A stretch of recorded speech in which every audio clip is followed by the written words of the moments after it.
Tuhan adalah pengharapan kita.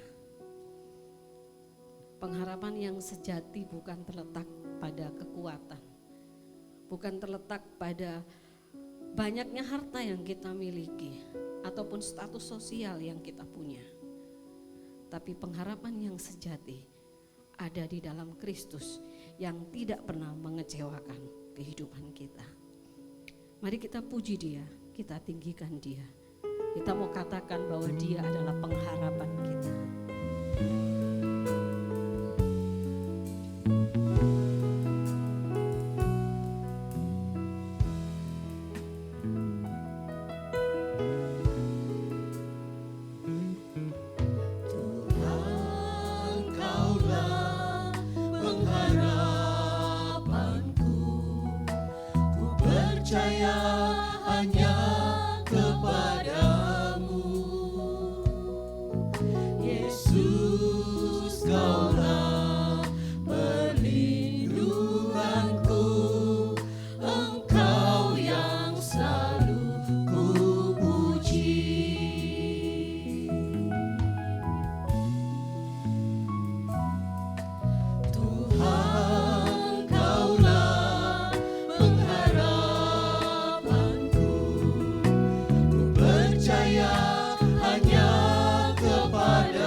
Yesus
Jemaat yang dikasihi Tuhan, mari kita datang kepadanya dan kita mengarahkan hati kepadanya dengan sikap penyembahan. Dan ketahuilah bahwa ibadah kita pada pagi hari ini terselenggara dengan pengakuan bahwa pertolongan kita adalah dalam nama Tuhan yang menjadikan langit dan bumi, yang memelihara kesetiaannya sampai selama-lamanya dan tidak meninggalkan hasil perbuatan tangannya. Kasih karunia dan damai sejahtera dari Allah Tritunggal menyertai kita sekalian. Amin. Puji, puji, puji.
Berbuat dosa dan telah kehilangan kemuliaan Allah, dan oleh kasih karunia telah dibenarkan dengan cuma-cuma karena penebusan dalam Kristus Yesus.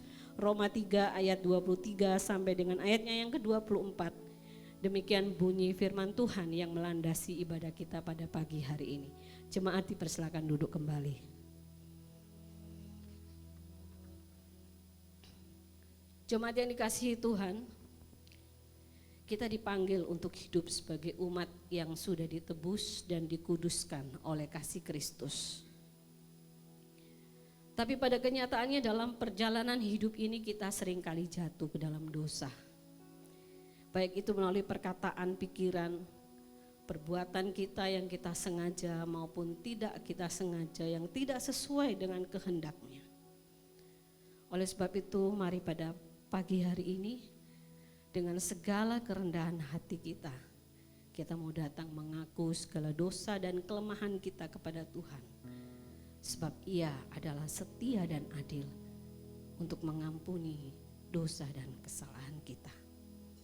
Ia selamatkanku.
Seringkali kami jatuh ke dalam dosa yang menjauhkan kami dari Engkau.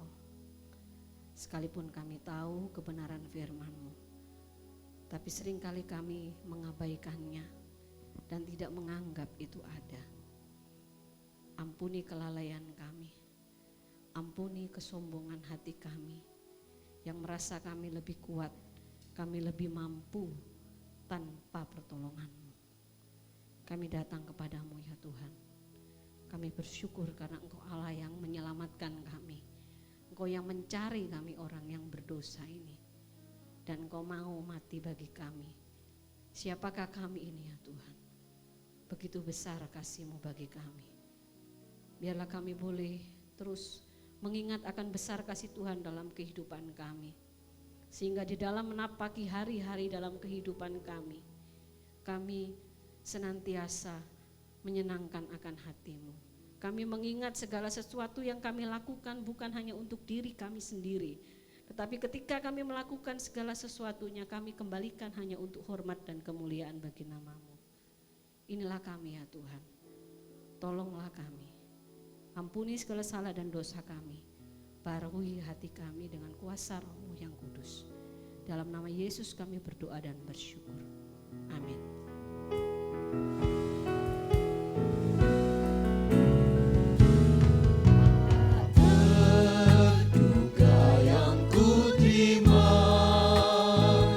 Sukacita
Sebab karena kasih karunia kamu diselamatkan oleh iman. Itu bukan hasil usahamu tetapi pemberian Allah. Itu bukan hasil pekerjaanmu, jangan ada orang yang memegahkan diri. Efesus 2 ayat 8 sampai dengan ayatnya yang ke-9 menjadi berita anugerah bagi kita semua. Saya mengajak jemaat untuk berdiri. Efesus 2 ayatnya yang ke-10 akan menjadi petunjuk hidup baru bagi kita semua dan kita akan membacanya bersama-sama. 2, 3. Karena kita ini buatan Allah, diciptakan dalam Kristus Yesus untuk melakukan pekerjaan baik yang dipersiapkan Allah sebelumnya. Ia mau supaya kita hidup di dalamnya. Saya ulangi sekali lagi, kita ini adalah buatan Allah, diciptakan di dalam Kristus Yesus untuk melakukan pekerjaan baik yang memang sudah dipersiapkan Allah sebelumnya, dan Allah mau supaya kita hidup di dalamnya. Oleh sebab itu mari dengan penuh sukacita, kita yang menerima pengampunan, kita akan membawa pujian, kita akan meninggikan namanya karena kasih dan anugerahnya kekal selamanya. Sebab Tuhan baik.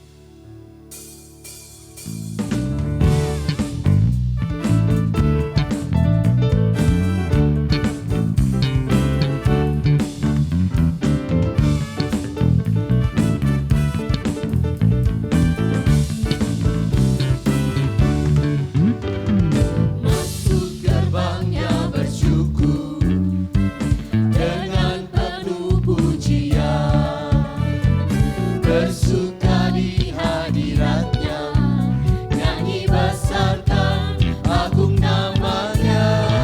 Pujinya kekal sangkakala, musik dan tarian. Semua makhluk di bumi di surga dengan senang hati angkat pujian. Sebab Tuhan baik, sebab Tuhan Tuhan baik, anugerahnya kekal selamanya. Sebab Tuhan baik, sebab Tuhan baik, sebab Tuhan baik, anugerahnya kekal selamanya.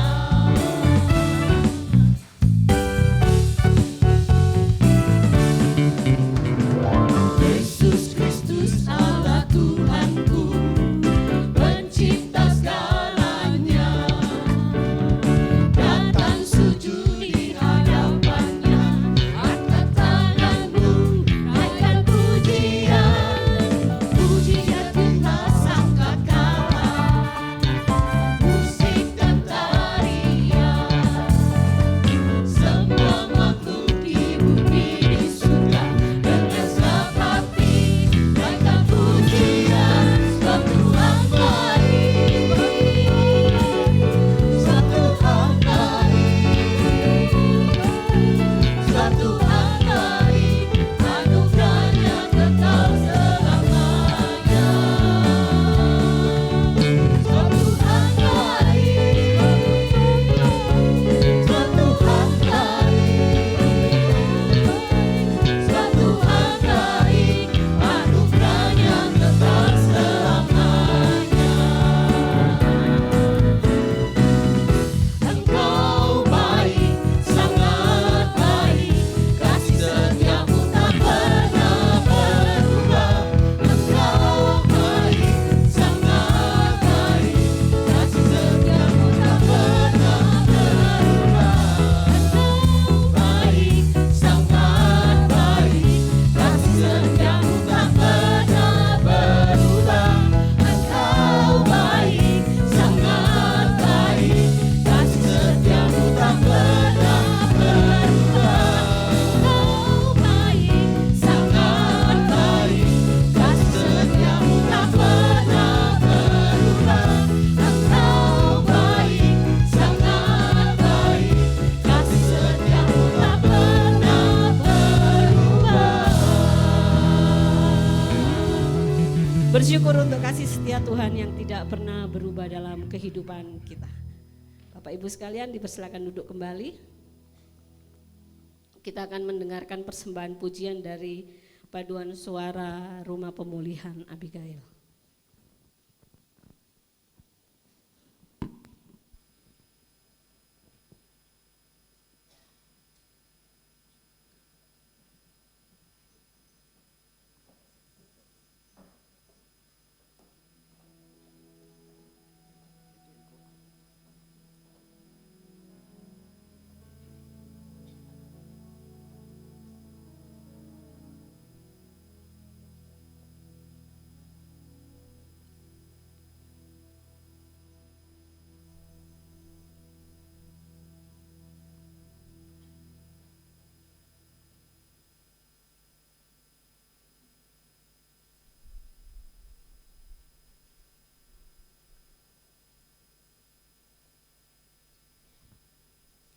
Ya Yesus, kami berjanji untuk setia kepadamu. Di kancah pergumulan dan kesesakan hidup kami, Engkau Tuhan yang tidak pernah meninggalkan kami, sebab Engkau adalah Allah yang setia. Kami berjanji untuk tetap setia kepadamu.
Yesusku berjanji untuk setia padamu.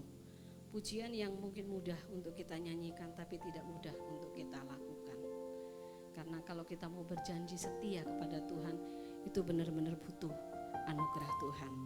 Oleh sebab itu kita akan persiapkan hati kita untuk kita menerima kebenaran firman Tuhan. Kita akan siapkan dengan menyanyikan sebuah pujian yang mengingatkan kepada kita, kalau kita masih diizinkan Tuhan untuk hidup, kita mau hidup untuk Tuhan. Selama kita hidup menyenangkan hati Tuhan. Yesus, Kau kebenaran yang menyelamatkanku. Kau memberikanku hidup dan pengharapan.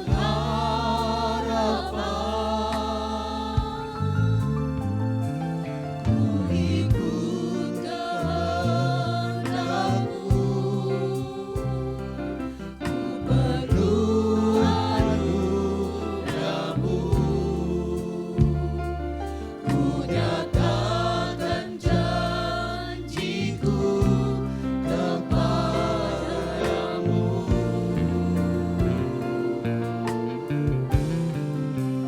Kalau ku hidup bagimu, hatiku tetap menyembahmu. Dunia tak bisa menjauhkanku dari kasih-Mu. Selama ku hidup bagimu, mataku tetap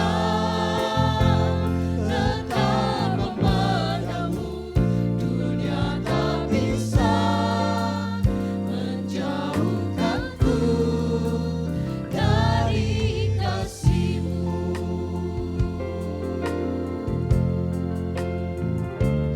Yesus, Kau kebenaran yang menyelamatkanku.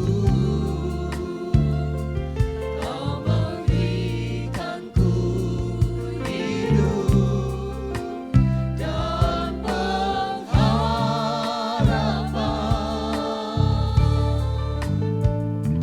Ku ikut kehendakmu, ku perlu anugerahmu. Ku nyatakan janjiku kepadamu.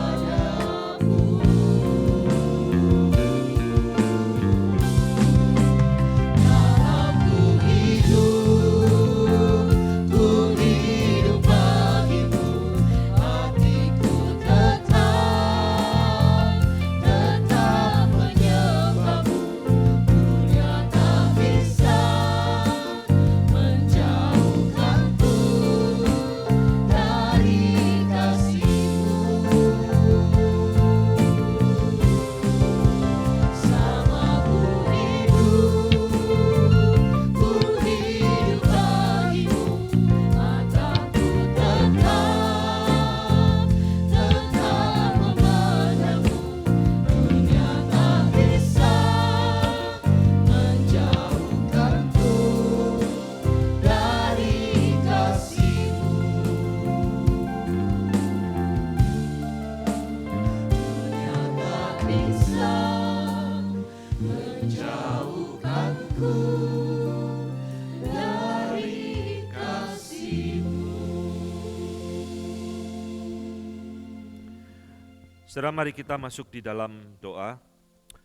Kami kembali datang kepadamu ya Tuhan, memohon belas kasihan Tuhan, agar firman yang akan kami renungkan pada pagi ini boleh kami mengerti dengan baik di dalam diri kami.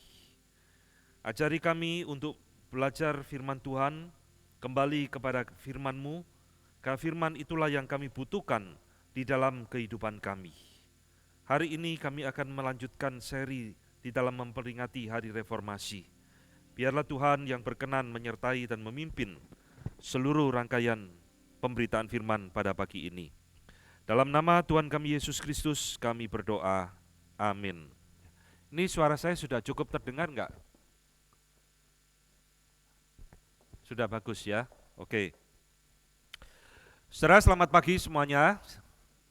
Bersyukur hari ini saya boleh diberikan kesempatan membagikan firman Tuhan di dalam momen Hari Reformasi. Mari kita membuka kitab kita, Efesus pasal 2 ayat 8-9, ayat yang tadi sudah dibacakan di dalam berita anugerah ya. Efesus 2 ayat 8-9 menjadi landasan perenungan kita pada pagi hari ini. Efesus 2 ayat 8-9. Kita akan berbicara tentang anugerah saudara, dan ayat ini merupakan ayat yang sangat penting, sangat jelas sekali yang berbicara tentang apa itu anugerah. Sebab karena kasih karunia kamu diselamatkan oleh iman. Itu bukan hasil usahamu, tetapi pemberian Allah. Itu bukan hasil pekerjaanmu. Jangan ada orang yang memegahkan diri. Nah saudara, di dalam Alkitab kita menggunakan istilah kasih karunia. Di dalam terjemahan yang lain, kasih karunia ini kalau saudara lihat di dalam bahasa Inggris itu diterjemahkan sebagai grace, anugerah yang Tuhan berikan kepada kita. Di dalam bulan November ini saudara, sebagian besar gereja-gereja Protestan mengingat kembali peristiwa reformasi yang terjadi 500 tahun yang lalu, 500 tahun lebih yang lalu. Saudara, peristiwa reformasi adalah satu peristiwa penting di dalam sejarah gereja, karena di dalam peristiwa itulah Tuhan memakai orang-orang tertentu yang mengasihi Tuhan, yang mencintai Tuhan, yang mengorbankan hidupnya untuk kebenaran firman Tuhan, kembali kepada arah yang benar. Saudara, kenapa bisa demikian? Karena gereja pada waktu itu sudah melenceng terlalu jauh, bahkan di dalam kesesatan yang luar biasa. Itulah sebabnya ketika kita mengerti tentang 5 sola yang akan dipelajari selama beberapa minggu di gereja ini, sola artinya bahasa Latin berarti only by grace, only scripture dan sebagainya.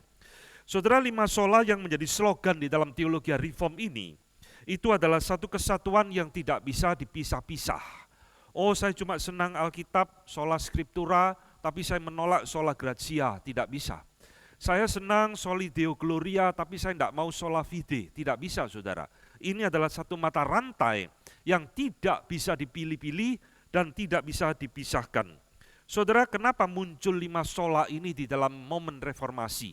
Kalau saudara mau mempelajari 5 sola ini, saudara harus mengerti konteks kemunculan dari slogan 5 sola yang menjadi semboyan di dalam teologi reform ini. Karena ini konteksnya berkaitan dengan zaman itu di mana reformasi memisahkan diri dari gereja Roma Katolik. Saudara sekalian, sola scriptura berarti Alkitab adalah satu-satunya otoritas di dalam hidup umat Allah, satu-satunya otoritas di dalam kehidupan gereja, bukan tradisi. Karena gereja pada masa itu mencampurkan Alkitab dengan tradisi gereja. Itulah sebabnya Reform menolak dan hanya mengatakan sola scriptura, sola fide. Mengapa ada slogan ini? Karena di dalam masa itu percaya manusia dibenarkan di hadapan Allah bukan hanya karena iman, tetapi iman dan perbuatan baik kita. Maka sola fide artinya only by faith. Hanya iman kita dibenarkan. Solus Christus, hanya melalui Kristus menjadi slogan karena gereja pada masa itu percaya Yesus bukan satu-satunya pengantara antara kita dengan Allah. Yesus harus ditambahi pengantara yang lain, yaitu Maria, orang-orang kudus, dan sebagainya. Maka di dalam teologi reform percaya tidak ada pengantara yang lain antara kita dengan Allah Bapa kecuali Kristus. Solus Kristus, soli deo gloria, kemuliaan hanya bagi Allah, itu artinya semua kemuliaan harus dikembalikan bagi Allah, bukan bagi gereja, bukan bagi paus, tetapi hanya bagi Allah, bukan bagi manusia. Nah, sekarang kita akan mempelajari di dalam hari ini tentang sola gratia, hanya karena anugerah. Mengapa harus ada slogan ini? Karena kita percaya saudara, manusia diselamatkan karena anugerah semata-mata. Sebab gereja pada masa itu mengajarkan kita diselamatkan karena gereja. Saudara, di dalam abad ke-16 di situ ada satu slogan, di luar gereja tidak ada keselamatan. Di dalam pandangan reform kita menolak pandangan ini. Kita diselamatkan bukan karena gereja, kita diselamatkan oleh Allah melalui anugerah di dalam Yesus Kristus, satu-satunya juru selamat bagi manusia.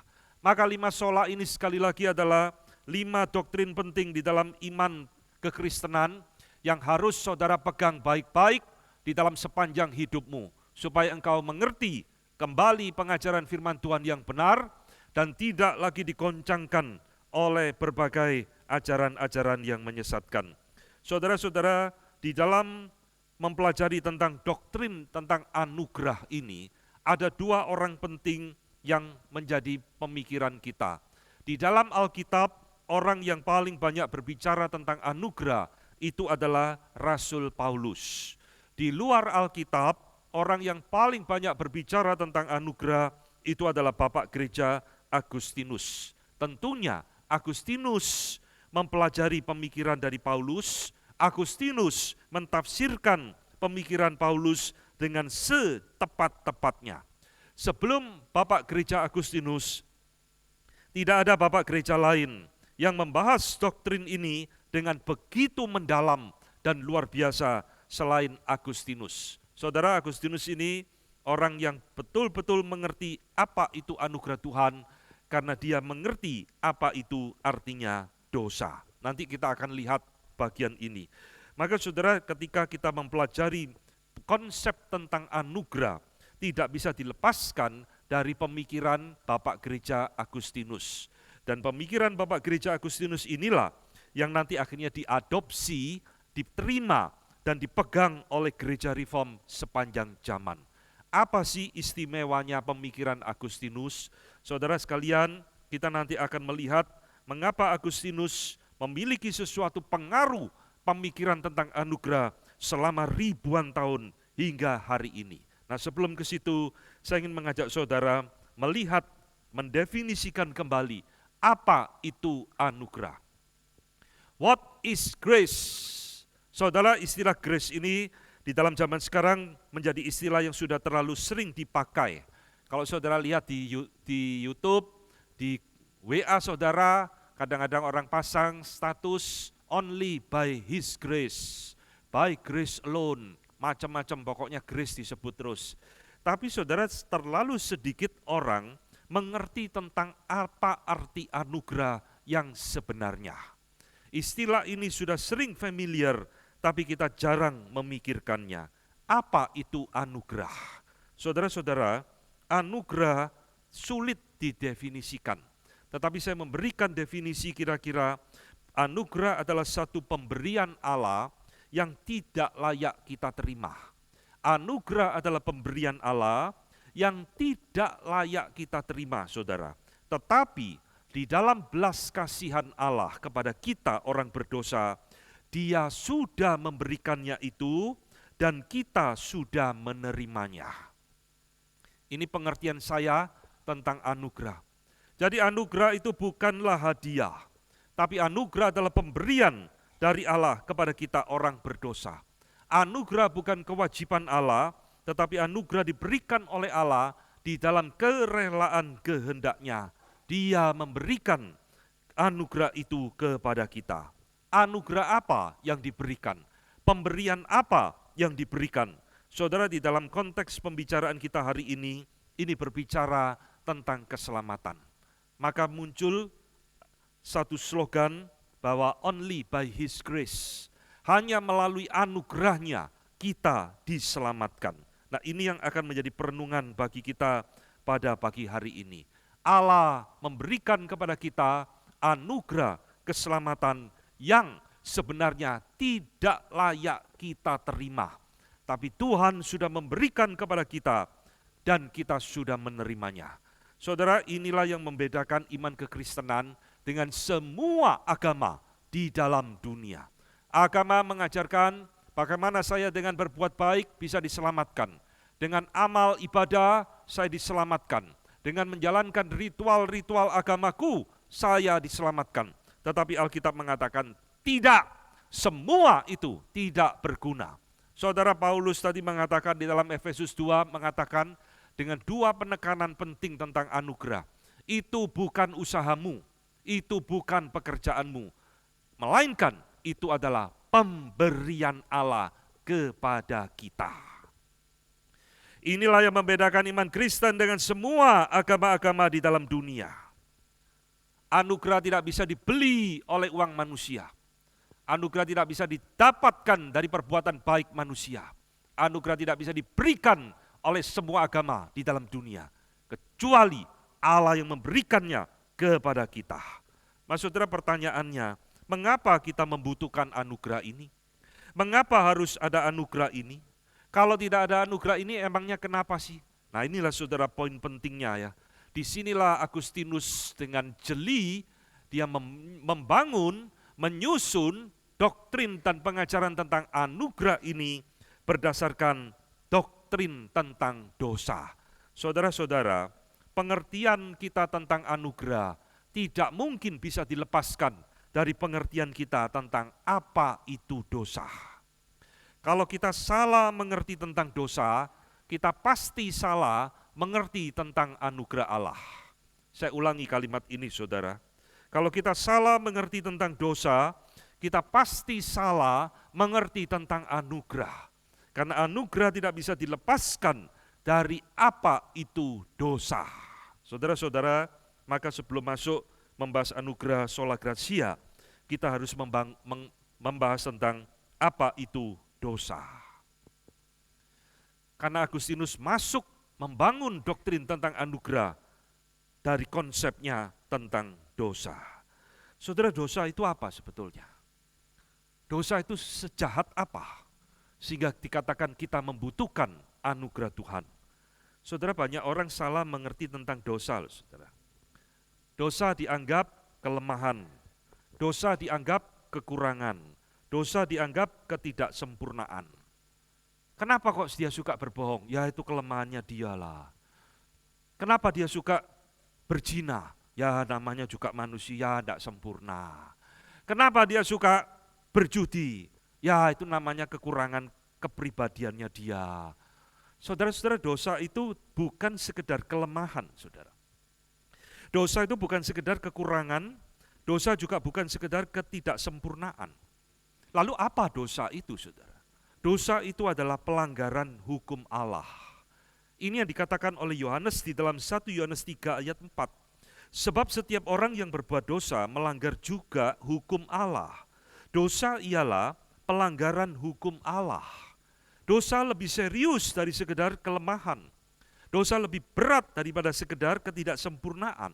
Dan Alkitab menggambarkan dosa itu adalah satu kuasa di dalam hidup manusia yang mematikan kita, yang membunuh kita, yang menjauhkan kita dari Tuhan. Saudara-saudara, Alkitab menggambarkan dosa itu sebagai satu kuasa yang menguasai, merusak, dan membunuh tubuh dan jiwa manusia. Itulah sebabnya saudara, di dalam Efesus 2 ayat 1, bagian tadi yang kita baca, ayat pertama, pasal 2 Efesus, Paulus mengatakan, kamu dahulu sudah mati karena pelanggaran-pelanggaran dan dosa-dosamu. Dikatakan kamu dahulu sudah mati, saudara. Dosa itu mematikan kita. Dosa itu membunuh kita. Baik secara jasmani kita maupun secara rohani kita. Apa artinya mati secara rohani? Yaitu kita itu terputus hubungan dengan Allah. Itu artinya mati secara rohani. Saudara-saudara, dosa itu bukan hanya berbicara tentang mati rohani, mati jasmani. Tapi dosa adalah satu kuasa yang merusak hidup manusia, dan kuasa itu ditularkan kepada keturunan kita. Ini saudara. 5 tahun yang lalu ya, kita terserang COVID-19 seluruh dunia yang tular-menular sampai mengerikan luar biasa. 6 juta orang mati, saudara. Kita ketakutan luar biasa, begitu melihat ada orang batuk sebentar langsung parno ya, pakai masker dan sebagainya. Saya masih ingat saya khotbah di tempat ini pun waktu itu kosong semua bangkunya, hanya beberapa orang seingat saya, karena dilarang. Kenapa saudara? Karena itu sangat contagious, menular luar biasa. Penularan yang tidak kita sadari, tiba-tiba kita merasa badan tidak enak dan tertular. Saya pun juga kena, tapi untung versi yang sudah lunak sehingga tidak berbahaya. Saudara, dosa itu ternyata juga seperti virus, saudara. Dia ditularkan oleh orang-orang yang mendahului kita. Di dalam hal ini itu adalah Adam. Saudara, Agustinus dengan jeli melihat konsep penularan dosa ini kepada manusia. Ini tentu kembali kepada firman Tuhan yang kita kenal sekarang dengan istilah original sin, dosa asal. Saudara sekalian, ketika Adam itu berdosa, dia ditularkan dosanya kepada keturunannya, engkau dan saya, dan kepada anak cucu kita di kemudian hari. Jadi saudara yang dikasih Tuhan, inilah konsep tentang original sin yang dicetuskan oleh Bapak Gereja Agustinus. Agustinus melihat di dalam Mazmur 51, Daud pun berkata, di dalam kandungan ibuku, aku sudah dikandung di dalam dosa. Bayangkan saudara, bayi yang baru lahir, bahkan belum lahir sekalipun, Alkitab sudah mengatakan, dia adalah orang berdosa di mata Tuhan. Jadi dosa itu sesuatu yang mengerikan luar biasa, saudara. Dan Alkitab mengatakan dosa menjadi bagian dan status hidup manusia sepanjang zaman. Siapapun yang menganggap dirinya manusia, dia adalah orang berdosa, kecuali Yesus Kristus. Nah, dosa adalah menjadi bagian di dalam hidup manusia yang tidak bisa dihilangkan, tidak bisa dihapus dengan antivirus apapun di dalam dunia ini. Tidak ada, saudara. Itulah sebabnya hati kita, hidup kita, itu selalu melakukan sesuatu kejahatan di mata Tuhan. Yeremia 13 ayat 23 mengatakan, dapatkah orang Ethiopia mengganti kulitnya, atau macan tutul mengubah belangnya? Masakan kamu dapat berbuat baik, hai orang-orang yang membiasakan diri berbuat jahat? Coba lihat saudara. Kejadian 6 juga mengatakan, kecenderungan hati manusia adalah berbuat kejahatan di mata Tuhan. Tidak ada yang baik di dalam diri kita, karena kita dikuasai dosa. Apapun yang kita lakukan adalah hal yang berdosa di mata Tuhan. Saudara-saudara, di dalam zaman Agustinus hidup, ada seseorang yang bernama Pelagius. Nah, Pelagius ini memiliki doktrin dan pengajaran yang berbeda dengan Agustinus. Pelagius justru mengajarkan dosa itu tidak diturunkan. Dosa itu tidak ditularkan kepada anak-anak kita. Lalu dia mengatakan, mengapa orang bisa berbuat jahat? Karena niru, saudara. Kalau hidup di dalam lingkungan yang tidak baik, maka dia meniru kejahatan orang lain. Sehingga Pelagius tidak percaya manusia itu adalah makhluk yang berdosa. Maka Pelagius juga mengatakan, manusia tidak membutuhkan anugerah Allah. Manusia bisa menyelamatkan dirinya sendiri tanpa perlu anugerah Allah. Jadi saudara lihat, ini ada dua teori yang berbeda bertolak belakang. Agustinus mengatakan kita manusia perlu anugerah Allah. Pelagius mengatakan kita tidak butuh anugerah Allah. Alkitab mengajarkan yang mana, saudara? Alkitab mengajarkan apa yang diajarkan oleh Agustinus. Paulus di dalam Efesus 2 tadi mengatakan, kamu diselamatkan karena anugerah Allah. Itu pemberian Allah kepadamu, bukan usahamu, bukan hasil pekerjaanmu. Jadi saudara, apa sih arti slogan Sola Gratia ini? Only by grace. Apa artinya saudara? Saudara-saudara, setelah kita mengerti konsep dosa dan apa yang diajarkan oleh Agustinus tentang anugerah, barulah kita bisa mengerti tentang sola gratia itu apa. Sola gratia artinya manusia tidak bisa, manusia tidak mampu, manusia tidak mungkin menyelamatkan dirinya sendiri. Dia butuh anugerah Allah, saudara. Dia membutuhkan pertolongan Allah yang diberikan di dalam anugerah oleh Allah kepada kita. Inilah satu-satunya cara, inilah satu-satunya way out, bagaimana manusia yang berdosa bisa diselamatkan dari dosa. Melalui anugerah Allah semata-mata. Jadi saudara, anugerah itu sekali lagi adalah pemberian Allah kepada kita yang tidak layak menerimanya. Karena kita sudah berdosa, Allah jijik dengan kita. Tapi toh tetap Allah memberikan anugerah keselamatan kepada kita. Jadi anugerah ini adalah lawan daripada dosa, saudara. Dosa itu mematikan, anugerah itu menghidupkan. Dosa menjauhkan kita dari Allah, anugerah mendekatkan kita dengan Allah. Maka saudara lihat, ketika kita mengerti konsep anugerah ini, barulah kita menyadari betapa besar kasih Tuhan bagi kita orang berdosa. Manusia diselamatkan hanya melalui anugerah, kata Paulus. Bukan karena gereja, bukan karena dibaptis, bukan karena hamba Tuhan, tetapi adalah karena anugerah Tuhan semata-mata. Saudara-saudara, bukan karena ketaatan kita diselamatkan, bukan karena perbuatan baik kita diselamatkan, tetapi karena anugerah Allah itu yang diberikan kepada kita. Itulah yang menyelamatkan kita. Hari ini saya ingin mengajak saudara merenungkan di dalam momen reformasi ini tentang sifat anugerah Allah bagi kita orang berdosa.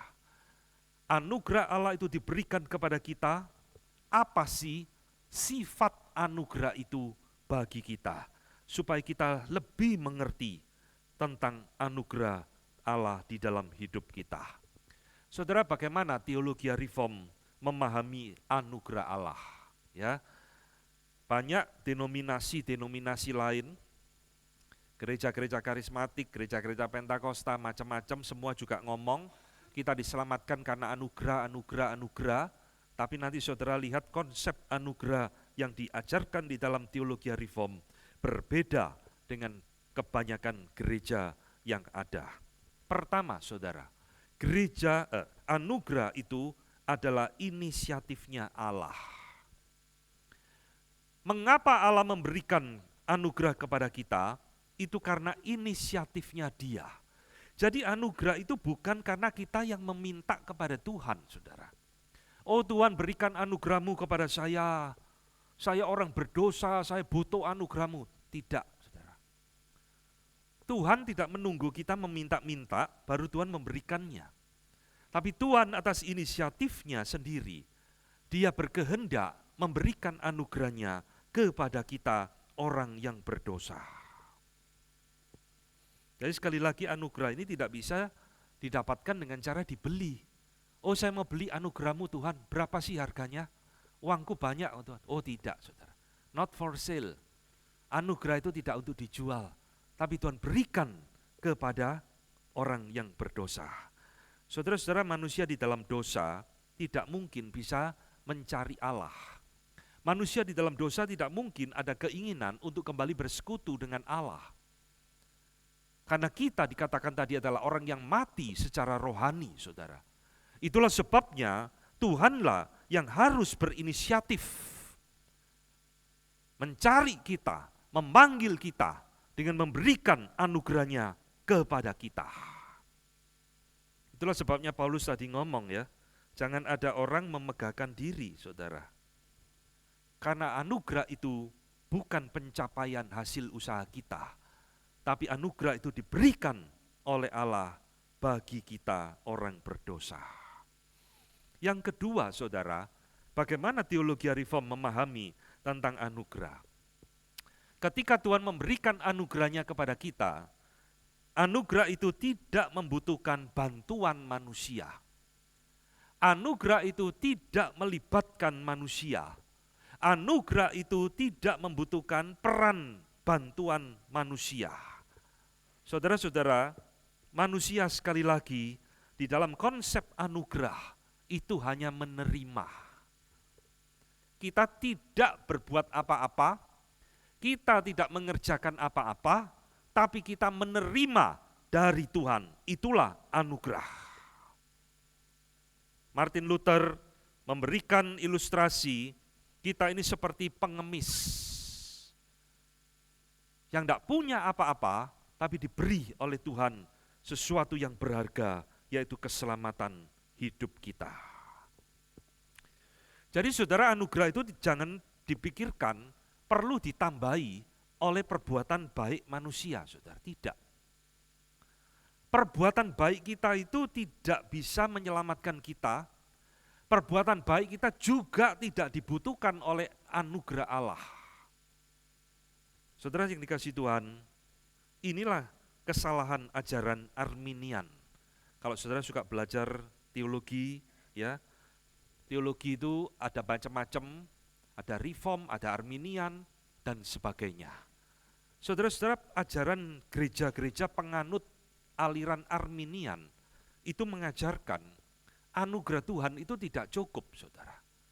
Harus ditambahi perbuatan manusia, barulah kita itu bisa selamat. Jadi anugerah plus perbuatan baik, barulah keselamatan itu terjadi. Ini bukan konsep Alkitab loh, saudara. Paulus tadi ngomong itu bukan pekerjaanmu, itu bukan hasil usahamu, itu ada pemberian dari Allah kepada kita. Jadi saudara, kalau saya berikan gambar seperti ini, manakah dari dua gambar ini yang menggambarkan konsep anugerah yang benar, saudara? Dua gambar ini mirip sekali, saudara, yaitu penyelamatan orang yang tenggelam. Yang sebelah kiri itu ada tangan yang langsung mengambil tangan orang yang tenggelam. Yang sebelah kanan itu juga orang yang menolong, tapi dia melemparkan pelampung. Dia lemparkan ke laut pelampung untuk menolong orang yang tenggelam. Saudara, mana yang mewakili konsep anugerah yang benar di dalam Alkitab? Gambar pertama atau gambar kedua, saudara? Yang pertama. Kalau saudara mengerti anugerah konsep kedua, itulah ajaran Arminian, saudara. Tuhan hanya melempar pelampung, selebihnya usahamu sendiri. Kalau kamu bisa berenang mencapai pelampung itu, ya kamu selamat. Kalau kamu tidak bisa mencapai pelampung itu, ya kamu mati tenggelam. Tetapi ajaran Reform di dalam pemikiran Agustinus itu adalah gambar yang pertama. Tuhan tidak melempar pelampung, Tuhan langsung pegang tangan kita, tarik kita dari air, supaya kita selamat. Jadi saudara-saudara lihat ya, istilah anugerah itu dipakai oleh berbagai gereja, tapi bisa pengertiannya bermacam-macam, saudara. Hari ini saudara harus kembali kepada pengertian yang benar. Anugerah Allah itu adalah 100% karya Allah bagi kita. Allah tidak butuh bantuan kita. Allah tidak perlu perbuatan baik kita supaya kita diselamatkan. Saudara, itulah sebabnya Paulus mengatakan di dalam Roma 11 ayat 6, tetapi jika hal itu terjadi karena anugerah, maka bukan lagi karena perbuatan. Ini saudara, karena anugerah dan perbuatan itu tidak bisa dicampur. Paulus mengatakan, sebab jika demikian, maka anugerah itu bukan lagi anugerah. Begitu ada perbuatan baik kita, begitu ada unsur di dalam diri kita, membantu anugerah Allah, maka anugerah itu berhenti menjadi anugerah. Anugerah itu adalah karya Allah 100% tanpa perlu bantuan manusia. Itulah sebabnya Paulus kembali mengulang-ulang, itu bukan hasil usahamu, itu bukan pekerjaanmu, itu adalah pemberian Allah. Jangan ada seorang pun memegahkan diri. Ini konsep anugerah yang diterima oleh teologi reform dari Alkitab. Jadi saudara mengerti ya, jangan gampang-gampang ngomong anugerah tanpa saudara mengerti apa itu anugerah yang sesungguhnya. Saudara sekalian, sifat anugerah yang ketiga yang dinyatakan di dalam Alkitab, yang diterima di dalam pengertian Agustinus dan teologi reform, ini yang agak sulit. Anugerah Allah diberikan terbatas kepada orang-orang pilihannya saja. Dengan kata lain, anugerah keselamatan tidak Tuhan berikan kepada semua orang. Saudara yang dikasihi Tuhan, teologi reform mengenal ada dua macam anugerah yang Allah berikan kepada dunia ini. Anugerah pertama itu disebut anugerah umum. Disebut anugerah umum karena memang diberikan oleh Allah kepada umum, kepada semua manusia tanpa pandang bulu. Tuhan Yesus berkata, Bapakmu di surga memberikan hujan dan matahari kepada orang jahat dan orang benar. Betul enggak saudara? Gak ada hujan itu turun di rumahnya anak Tuhan tok, yang lain enggak turun. Enggak. Enggak ada matahari menyinari umat Tuhan tok, lalu umat yang lain tidak diberikan matahari. Ini anugerah umum. Anugerah yang Tuhan berikan kepada semua orang tanpa pandang bulu. Nah, kalau saudara suka musik, banyak orang-orang pencipta musik klasik itu tidak mengenal Tuhan, saudara. Tapi diberikan kepandaian luar biasa, bisa menciptakan lagu yang begitu indah. Kalau saudara suka lukisan, banyak pelukis-pelukis hebat dunia itu juga tidak mengenal Kristus. Tapi diberikan bakat melukis luar biasa, yang dijual itu harganya bisa miliaran karena lukisannya. Dan gadget di tangan kita, mobil yang saudara pakai, kemungkinan besar itu bukan diciptakan oleh anak Tuhan. Tapi Tuhan berikan kepintaran di dalam diri mereka. Itulah anugerah umum. Tapi anugerah kedua yang Tuhan nyatakan di dalam Alkitab, ini yang kita bahas pada hari ini, yaitu anugerah keselamatan yang Tuhan tidak berikan kepada semua orang. Anugerah keselamatan ini hanya Tuhan berikan kepada orang-orang pilihannya saja. Saudara, ini yang Paulus katakan di dalam Efesus 1 ayat 4. Sebab di dalam Kristus Allah telah memilih kita sebelum dunia dijadikan, supaya kita kudus dan tak bercacat di hadapannya. Lihat saudara, Allah itu sudah merencanakan, memberikan anugerah keselamatannya itu sebelum dunia dijadikan. Sebelum engkau dan saya lahir, saudara, sebelum dunia ini dicipta oleh Allah, Tuhan itu sudah berkehendak memberikan anugerah keselamatannya ini kepada orang-orang tertentu. Sulit dimengerti ya, tapi inilah firman Tuhan, saudara. Kenapa bisa demikian? Paulus mengatakan di dalam ayat kelima, di dalam kasih Allah telah menentukan kita dari semula oleh Yesus Kristus untuk menjadi anak-anaknya sesuai dengan kerelaan kehendaknya. Jadi saudara sekalian, anugerah Allah itu tidak bisa diatur oleh manusia. Oh, saya minta anugerahmu Tuhan. Tidak. Beri dong saya anugerahmu Tuhan. Kalau Tuhan memang tidak mau kasih, ya tidak saudara. Kalau kita pun tidak meminta, tapi Tuhan berkehendak memberikan anugerahnya kepada seseorang, Tuhan akan memberikan kepada orang itu. Inilah rahasia ketiga anugerah Tuhan yang dinyatakan di dalam Alkitab. Saudara-saudara, kalau begitu apakah Allah itu tidak adil? Inilah yang dikenal dengan doktrin pilihan, doktrin predestinasi.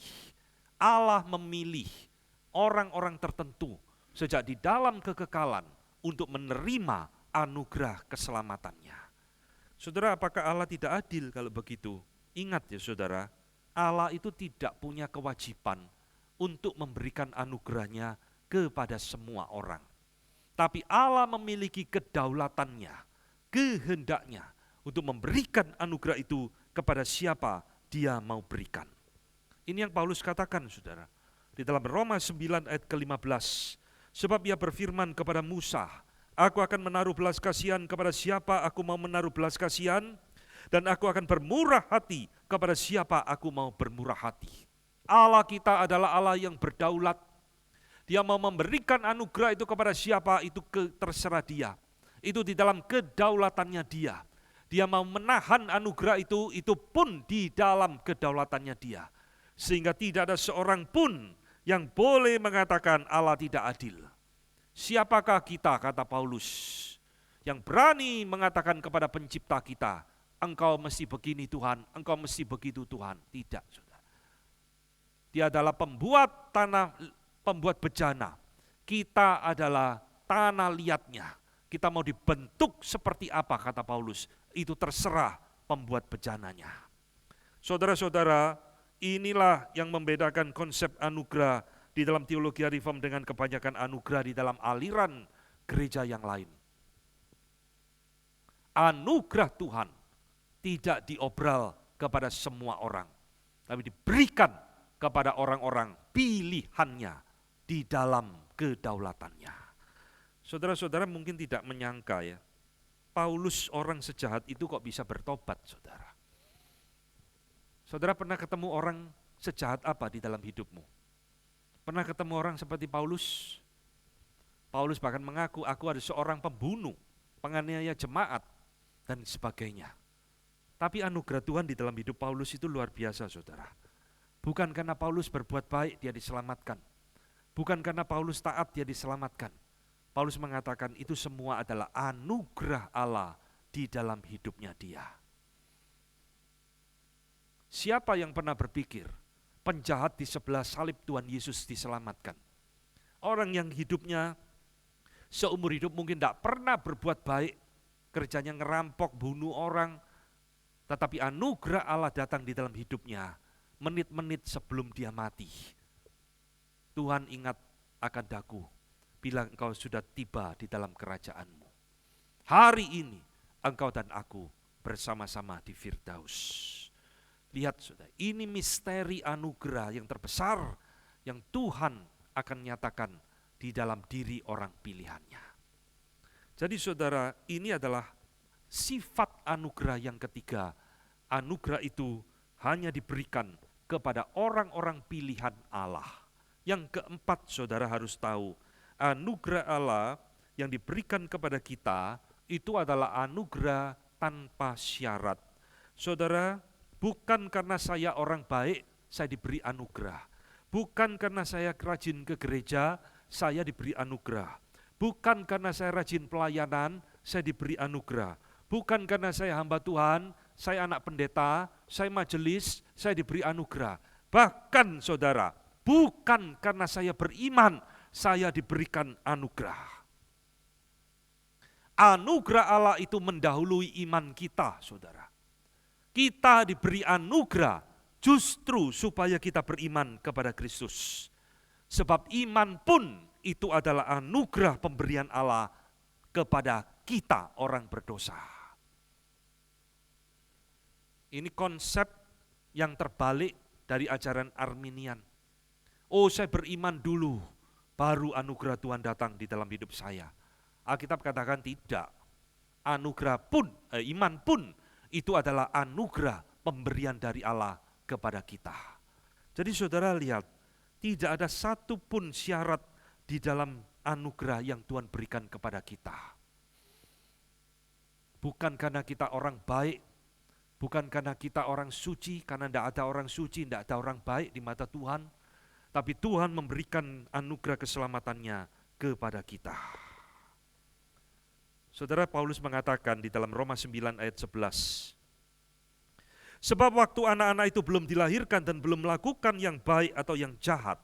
Ini bicara tentang Yakub dan Esau, saudara.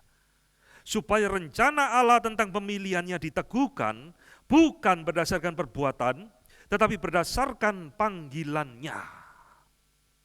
Lihat saudara, Yakub dan Esau sebelum lahir, sebelum kedua anak ini bisa melakukan apa yang jahat dan apa yang baik, Tuhan sudah memilih Yakub dan Tuhan tidak memilih Esau.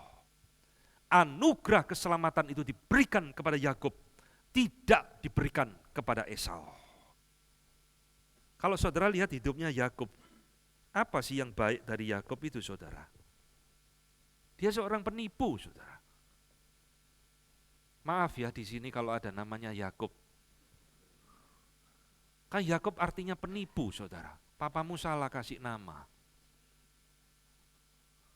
Dia seorang pembohong, akalnya licik.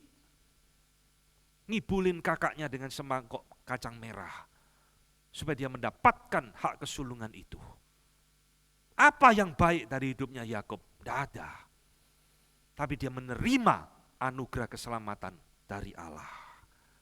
Jadi saudara, anugerah itu datang dari kedaulatan Allah semata-mata.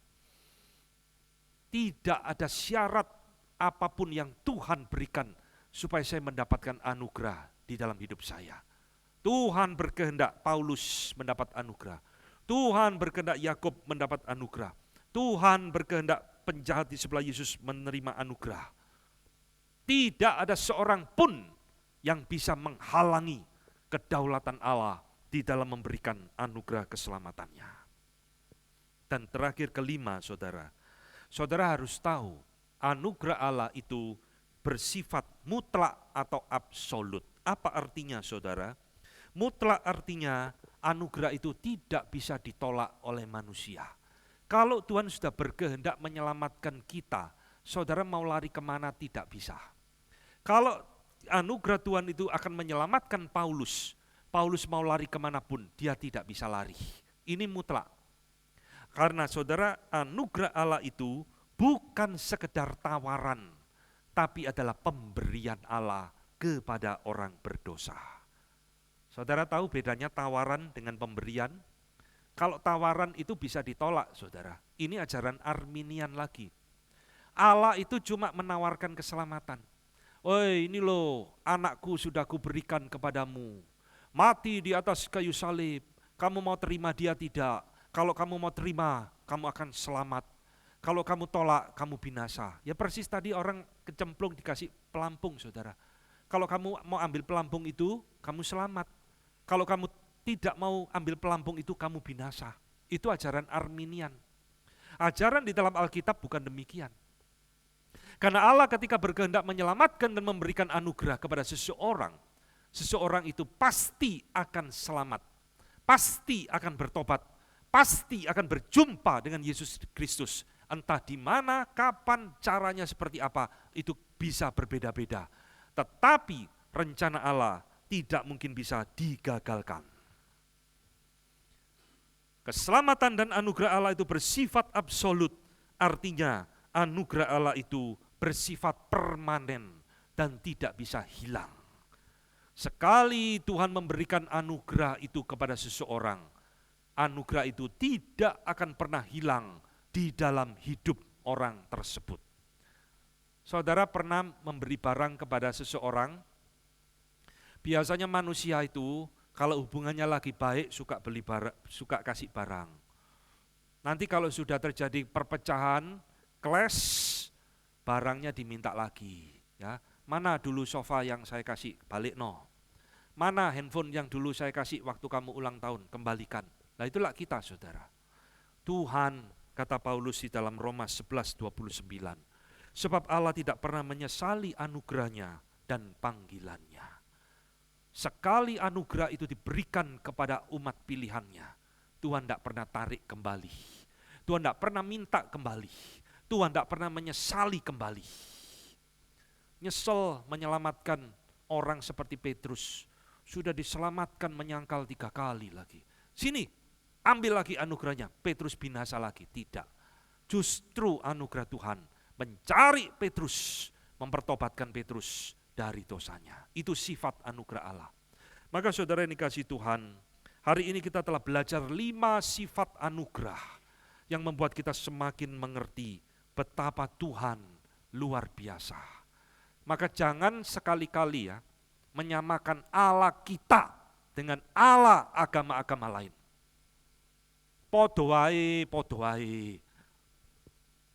Cuma beda kitab sucinya tok. Cuma beda gedungnya. Beda rohaniwannya. Tidak, saudara. Allah kita terlalu ajaib. Allah kita terlalu baik. Allah kita terlalu bermurah hati kepada kita, orang yang berdosa ini. Sehingga dia memberikan anugerah yang tidak layak engkau dan saya terima. Sekarang sudah kita miliki. Hari ini saya akan menutup khotbah ini berbicara tentang harga anugerah Allah. Kalau kita sudah mengerti tentang 5 sifat anugerah ini, apa anugerah Allah itu bersifat murahan? Kok Tuhan berikan kepada orang pilihannya seolah-olah murahan? Tidak, saudara. Saudara menutup khotbah hari ini, saudara harus tahu anugerah Allah itu harganya mahal luar biasa. Karena untuk memberikan anugerah Allah, menggenapkan anugerahnya kepada kita, dia harus mengorbankan anaknya bagi kita. Yesus Kristus adalah anugerah Allah terbesar di dalam hidup kita untuk menggenapkan rencana keselamatan di dalam hidup orang-orang pilihannya. Ini yang Paulus katakan di dalam 1 Korintus 1 ayat 4. Aku senantiasa mengucap syukur kepada Allahku karena kamu atas anugerah Allah yang dianugerahkannya kepada kamu dalam Yesus Kristus. Ini saudara. Jangan anggap murah anugerah Allah. Karena anugerah Allah sangat mahal sekali. Yesus harus mati supaya engkau dan saya menikmati anugerah Allah di dalam hidupmu masing-masing. Hari ini kita telah belajar tentang sola gratia, dan biarlah firman Tuhan pagi ini boleh membakar hatimu kembali, mengingatkan kembali cinta Tuhan yang luar biasa di dalam hidup kita, orang-orang yang tidak layak diselamatkan, orang-orang yang harus dibuang, tapi Tuhan justru memberikan anugerahnya kepada kita. Oleh anugerah semata-mata kita diselamatkan, oleh anugerah kita diangkat jadi anaknya, oleh anugerah kita beroleh perdamaian, oleh anugerah kita memperoleh janji hidup yang kekal. Seluruh hidup orang percaya dari awal sampai akhir adalah anugerah. Sola gratia. Biarlah firman Tuhan hari ini membuat saudara dan saya kembali mencintai Tuhan, mengasihi Tuhan dengan lebih sungguh-sungguh di dalam hidup kita. Mau saudara? Mau. Harus mau. Karena Tuhan terlebih dahulu sudah mengasihi kita. Amin. Mari kita tunduk kepala, kita mau berdoa. Bapa di dalam surga, hari ini kami diingatkan kembali tentang apa itu anugerah yang luar biasa di dalam hidup kami. Engkau Allah yang seharusnya tidak mengasihi kami, yang tidak memilih kami, yang seharusnya menghukum kami karena kami adalah orang berdosa. Tapi Tuhan justru memberikan anugerahnya kepada orang-orang pilihannya. Biarlah firman Tuhan pagi ini boleh menjadi kekuatan yang baru di dalam hidup kami ya Tuhan. Ajari kami untuk menghargai anugerah Tuhan dan tidak menyia-nyiakan anugerah tersebut. Dengan kami mau hidup seturut dengan kehendak Tuhan. Hidup di dalam ketaatan, hidup di dalam kekudusan, hidup di dalam kesetiaan mengikut Tuhan. Terima kasih untuk anugerah Tuhan yang tidak terhitungkan. Di dalam nama Tuhan kami Yesus Kristus, kami berdoa. Amin.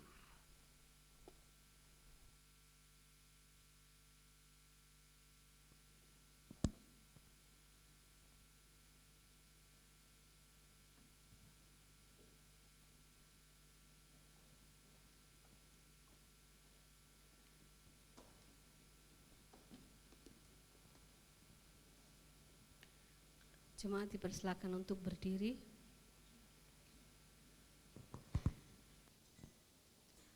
Bersama dengan umat kudus Allah di sepanjang masa dan di segala tempat, kita akan mengikrarkan pengakuan iman rasuli.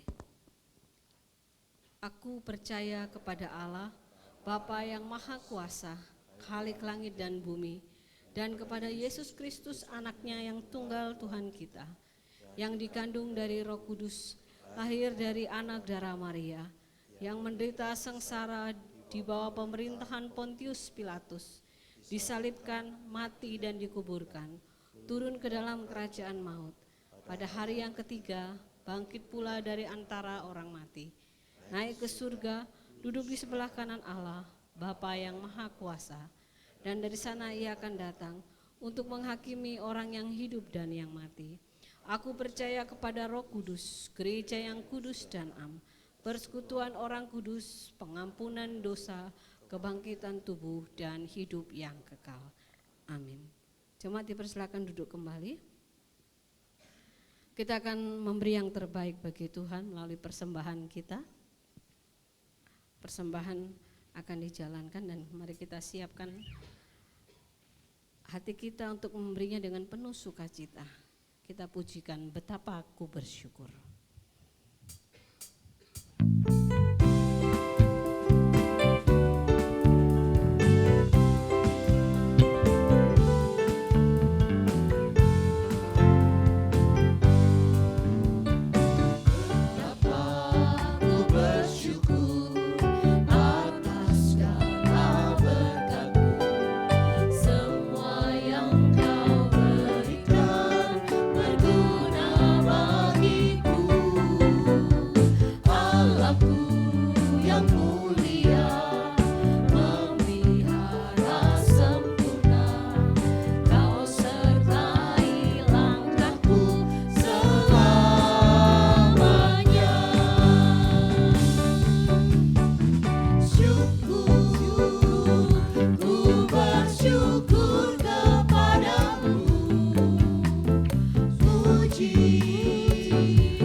Perhatikan warta jemaat hari ini 12 Oktober 2025. Persekutuan doa malam jam 7 di gedung gereja akan dilayani oleh pendeta Emil Suar.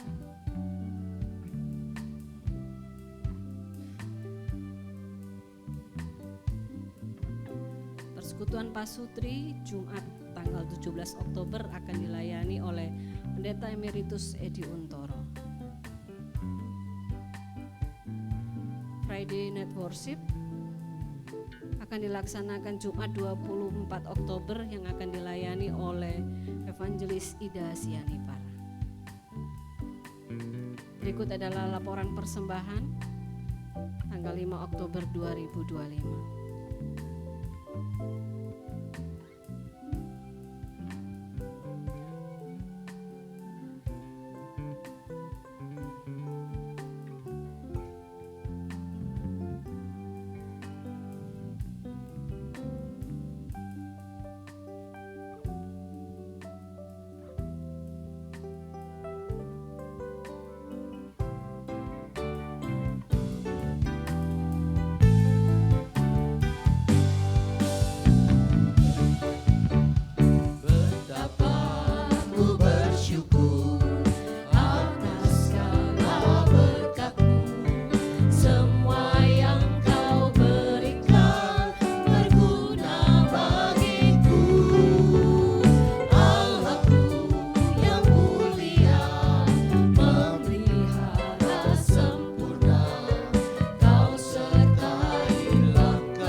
kesediaan Pak Yansen untuk memimpin kita dalam doa persembahan.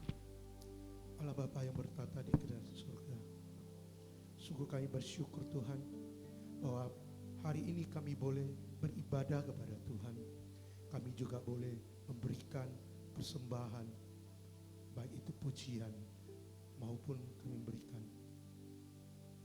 apa yang telah Tuhan berikan kepada kami. Tuhan, pakailah persembahan ini untuk kemuliaan nama-Mu. Terima kasih Tuhan, terpuji nama Tuhan. Hanya di dalam nama Yesus. Amin. Jemaat dipersilakan duduk kembali.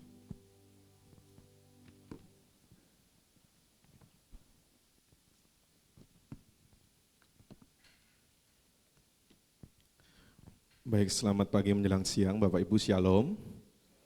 Ya, kita tadi sudah diberkati dengan firman Tuhan dan saat ini kita akan bersama-sama mengikuti warta jemaat. Beberapa warta tadi sudah disampaikan, saya hanya memberikan penekanan beberapa warta khusus. Pertama-tama saya ingin menyambut apakah ada yang baru pertama kali hadir di GKT Citra Raya. Coba Bapak Ibu boleh tengok kanan kiri, kalau ada yang baru disuruh berdiri. Ada yang berdiri mungkin sebelah kanan saya? Ada? Tidak ada. Sebelah kiri saya? Tidak ada ya? Oke. Baik, terima kasih untuk kesetiaan Bapak Ibu yang boleh hadir dalam setiap ibadah, persekutuan dan kegiatan di GKT Citra Raya. Terima kasih untuk penginjil Calvin Renata, untuk segenap pelayan ibadah hari ini, multimedia, asyar, segenap majelis hamba Tuhan yang juga boleh bertugas.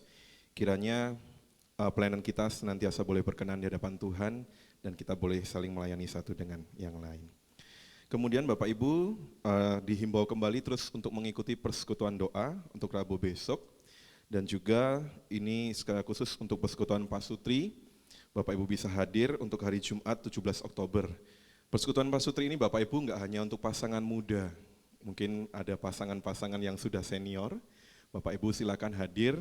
Mungkin kalau misalnya dosa nggak ada pasangannya pengen hadir juga boleh, saya tanya sama pengurusnya ya. Pokoknya kita dengar firman Tuhan, kita bisa mendapatkan dan terberkati dari segala sesuatunya gitu ya. Jadi silakan hadir Bapak Ibu, tidak ada alasan untuk tidak hadir dalam persekutuan ini. Kemudian saya mewakili majelis dan segenap hamba Tuhan, segenap pengurus juga mengucapkan selamat tadi kepada Max dan Rosi, apakah hadir hari ini? Hadir ya. Yang kemarin sudah melangsungkan untuk pemberkatan pernikahan hari Sabtu kemarin, sekali lagi selamat menempuh kehidupan keluarga yang baru. Kemudian dalam waktu dekat Bapak Ibu ada lagi yang akan diberkati pernikahan. Kalau hadir boleh berdiri, Stefanus sama Eka di belakang Bapak Ibu. Ya ini silakan, boleh berdiri. Ya kasih aplaus boleh Bapak Ibu ya. Sudah mulai tegang ya mendekati hari Sabtu. Hari Sabtu besok akan ada pemberkatan, kita doakan Bapak Ibu nanti setelah pulang boleh disapa, dikasih semangat, kasih wejangan juga boleh ya mendekati pemberkatan.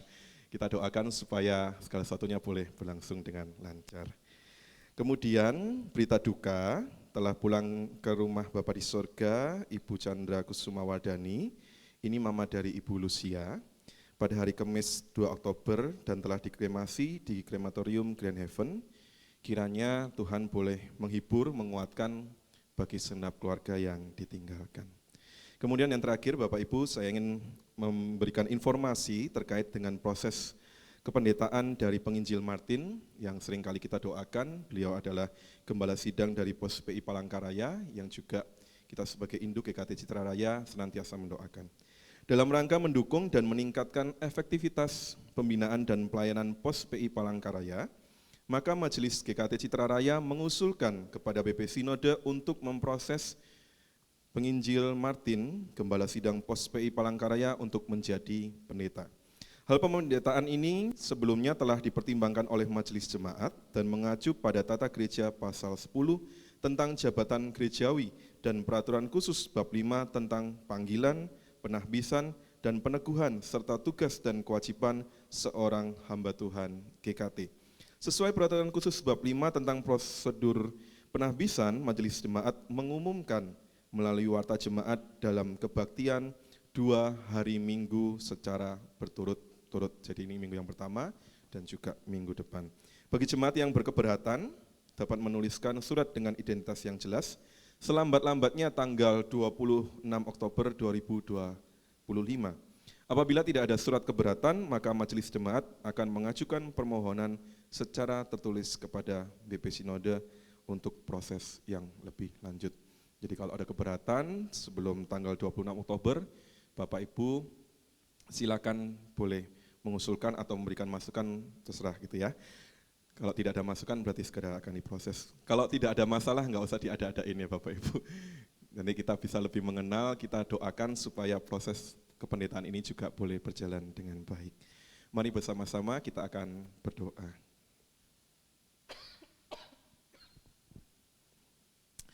Tuhan, kami bersyukur kami tadi sudah melalui KU1 dan saat ini bagi setiap dari kami yang sudah boleh menikmati ibadah dalam KU2, terima kasih untuk segenap firman, puji-pujian yang kami nyanyikan. Kami hari ini mau berdoa juga Tuhan untuk beberapa pokok doa. Mungkin ada pokok-pokok doa secara pribadi, ada di antara kami yang kesulitan perekonomian, ada permasalahan di dalam pekerjaan, ada permasalahan konflik mungkin di dalam keluarga atau relasi yang lain. Kami serahkan semuanya itu ke dalam tangan Tuhan. Tuhan yang boleh pegang kendali atas kehidupan kami masing-masing, pribadi lepas pribadi. Dan kami tahu Tuhan tidak pernah meninggalkan setiap dari kami pribadi lepas pribadi. Kami berdoa bagi GKT Citra Raya, kami berdoa untuk segenap majelis hamba Tuhan, pengurus komisi-komisi, kami berdoa untuk komisi ibadah, komisi pasutri, komisi sekolah minggu, komisi pemuda remaja, trisi, dan mungkin kegiatan-kegiatan lainnya, paduan suara dan kegiatan-kegiatan yang boleh terselenggara di gereja kami. Kiranya Tuhan tolong supaya melalui setiap kegiatan, melalui setiap karya yang ditampilkan juga boleh berkenan di hadapan Tuhan, Tuhan pakai supaya semakin banyak jiwa-jiwa yang baru dibawa bagi Kristus. Kami berdoa Tuhan juga untuk segenap pelayan-pelayan ibadah yang sudah melayani, penginjil Calvin Renata juga Tuhan berkati dalam setiap langkah kehidupan pelayanan, bagi rekan-rekan pelayan lainnya supaya Tuhan berkati, supaya kami semua yang boleh melayani Tuhan tetap setia di dalam mengikut dan juga melayani Tuhan. Tuhan, kami teringat dengan panitia Natal, dengan segala persiapan, baik itu Natal umum, ada juga rangkaian kegiatan-kegiatan yang lainnya, di sekolah minggu, pasutri, di pemuda remaja, ada basar-basar dan sebagainya. Tuhan tolong rekan-rekan panitia yang boleh mempersiapkan semuanya, Tuhan berikan hikmat, berikan kesatuan hati, supaya Tuhan juga pakai acara ini, sehingga panitia boleh terberkati, jemaat yang berpartisipasi, bagi setiap orang masyarakat yang boleh dilayani juga boleh terberkati. Tuhan tolong di tengah segala kesibukan supaya bisa mempersiapkan dengan baik. Tuhan, kami juga berdoa bagi Natal Sinode tanggal 6 Desember mendatang. Tuhan tolong supaya untuk wilayah 2 supaya bisa bersama-sama merayakan Natal, supaya Tuhan juga persiapkan untuk pelayan ibadah, untuk segenap hamba Tuhan yang juga boleh mendampingi. Biarlah melalui Natal bersama Sinode ini supaya semakin mempersatukan gereja GKT di seluruh wilayah, secara khusus wilayah 2. Tuhan, kami berdoa juga bangsa dan negara kami penuh dengan pergolakan, baik itu dalam perekonomian, politik, ada juga bencana-bencana yang terjadi, gempa bumi, tanah longsor, dan mungkin bencana-bencana lainnya. Mereka yang berduka, Tuhan yang hiburkan, Tuhan tolong, Tuhan yang boleh pegang kendali atas segala sesuatunya. Dan biarlah bangsa dan negara kami dengan segala pergolakannya, Tuhan pimpin untuk pemimpin-pemimpin yang ada, presiden, wakil, menteri, segala sesuatunya boleh membawa Indonesia ini, masyarakat Indonesia lebih sejahtera, lebih baik lagi, dan tetap di dalam kendalinya Tuhan. Terima kasih Tuhan. Dalam nama Tuhan Yesus kami berdoa dan mengucap syukur. Amin. Saya undang jemaat untuk bangkit berdiri. Mari kita mengembalikan segala kemuliaan hanya bagi Tuhan. Doksologi.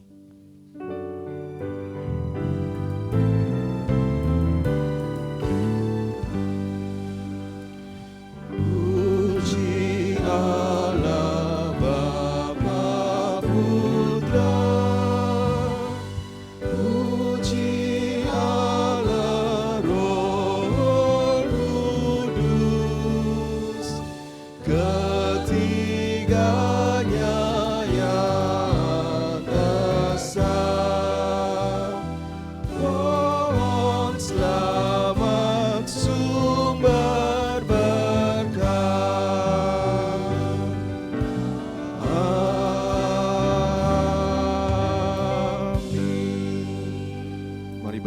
bersama-sama kita menerima berkat dari Tuhan.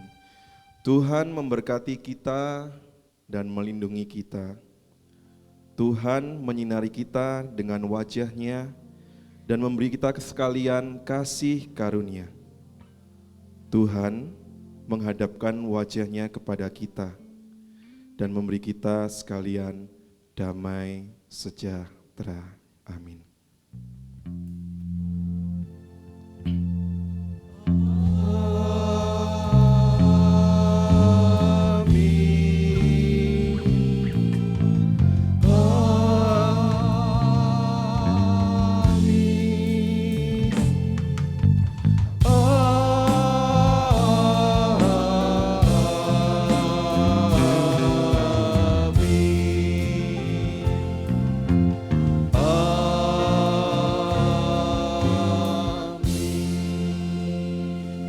Silakan jemaat untuk duduk, silakan mengambil saat teduh, ibadah selesai, Tuhan Yesus memberkati.